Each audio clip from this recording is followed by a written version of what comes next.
嗱，我哋留意翻，如果由上水方向去呢個福田口岸咧，我建議大家嘅行法就行呢邊嘅。我哋去到呢個橋嘅時候咧，靠左。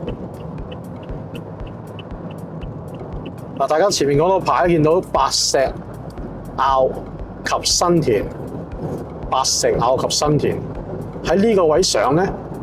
嗱，記住呢個位去福田口岸好啦。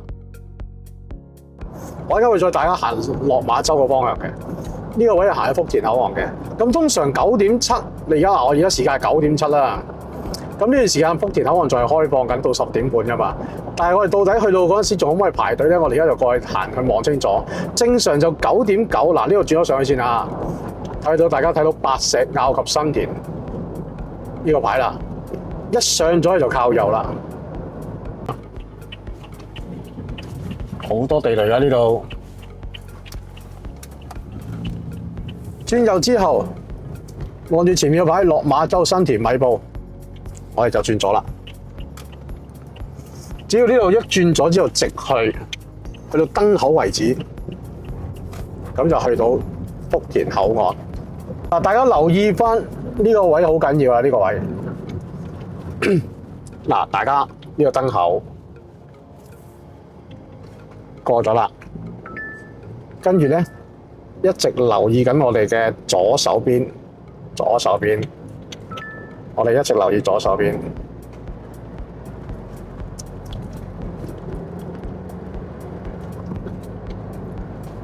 見唔見到個白色牌咧？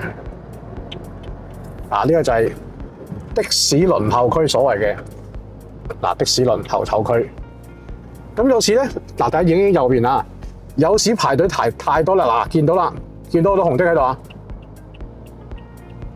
呢啲就係的士候籌區，喺度排隊準備入場嘅的士啦。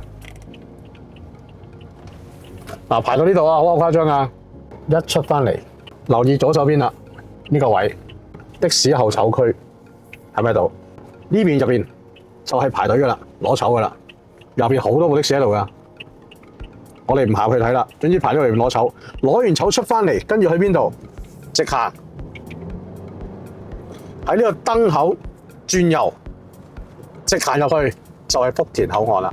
就算有分岔路都好，你唔好理佢啦。我哋跟住啲的士行，嗰啲分岔路咧係去入邊嗰啲幾條比較隱世嘅村莊，好少人會搭車去噶啦。講真，咁我一直跟住啲的士入去咧。記住福田口岸必須攞籌嘅，就算你車緊客入去都好，佢都會叫你走，吉車出翻嚟攞籌，一定要跟的士行啊！前面就係去其他地方啊，我哋行左邊，跟住轉右。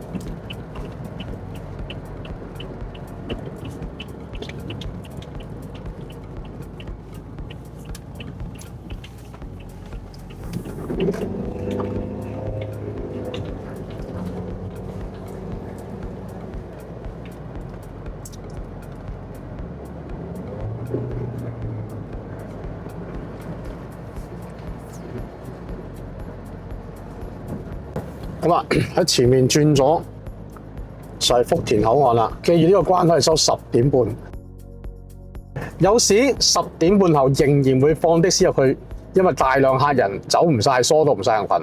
因為10點半後咧，佢哋冇車啊，淨係得的士走到嘅啫，所以會變咗會俾的士繼續入去。但係呢啲情況你去到先要當時你好肯定入邊係點樣先可以判斷有入到嚟。至於點樣判斷咧，到時會再教大家。呢個的士落客區。見到右手面啊，的士排緊隊喺度啊，攞籌啲人就喺右邊排噶啦。我哋落客區就一定呢個位嘅，即係而家啲綠的停喺度。你唔喺落客區停嘅話咧，你係有機會俾人抄牌嘅。點解咁塞車？因為佢哋綠的喺度排緊隊啊。通常呢關呢係去到呢個鐘數先有咁嘅奇景嘅啫，正常唔會咁樣排法嘅。因為綠的係唔需要再攞籌噶啦，直接喺度排隊噶啦，所以就會排到咁長啦。好啦，呢度就係離開翻個關口啦。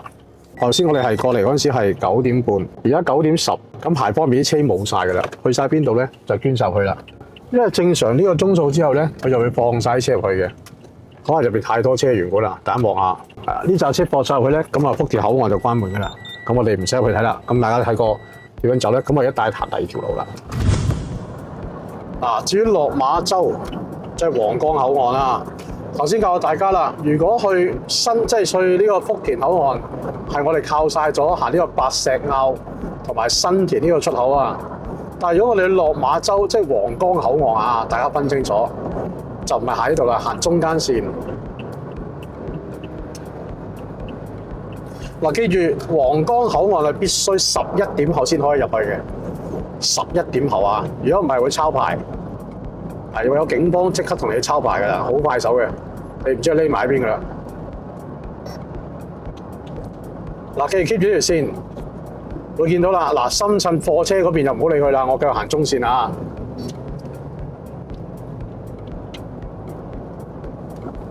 大家見到㗎，左手係深圳貨車行嘅啫，就唔關我哋事嘅。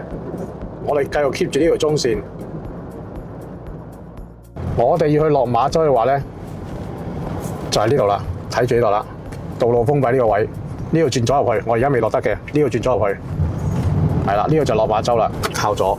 呢個就係我哋平時落馬洲入去排隊之前必經嘅草場，我哋叫做。何謂草場咧？你必須喺度攞飛嘅。千祈唔好呢個口入，中間呢條線，係啊，中間呢條線。咁我哋都轉到過嚟咧，呢個位，記住係呢個位啊！一轉入嚟排咧，可以見到好多紅的排緊隊啦已經，就係呢個位排噶啦。咁你會排到去邊咧？早段咧，你會兜圈攞飛；夜少少咧，攞飛嗰個位咧就喺呢度嘅，會有兩個人企咗喺度嘅，有張台，見到好多凳喺度嘅。夜晚咧又有個人企咗喺度啦，喺度攞飛啦。咁而家呢個鐘數咧，有邊度攞咧？喺度轉彎啦，一直排。通常10點鐘左右咧，就已經開始有咁多車排晒喺度噶啦。呢個就係頭位啦。咁到時咧，佢有個人喺度派飛俾你哋咧，然後就攞咗飛之後咧，就入翻去頭先嗰個場地啦。攞完飛行出嚟，轉翻咗之後，其實同一條路嚟嘅啫。而家當你攞咗飛啊，一上嚟 keep 住呢條左線，但係我而家唔 keep 得啦，因為我未入得去。攞完飛喺度入啦，深圳呢度入去排隊，再攞客，咁就走得噶啦。呢個就係落馬洲關，記住夜晚11點啊。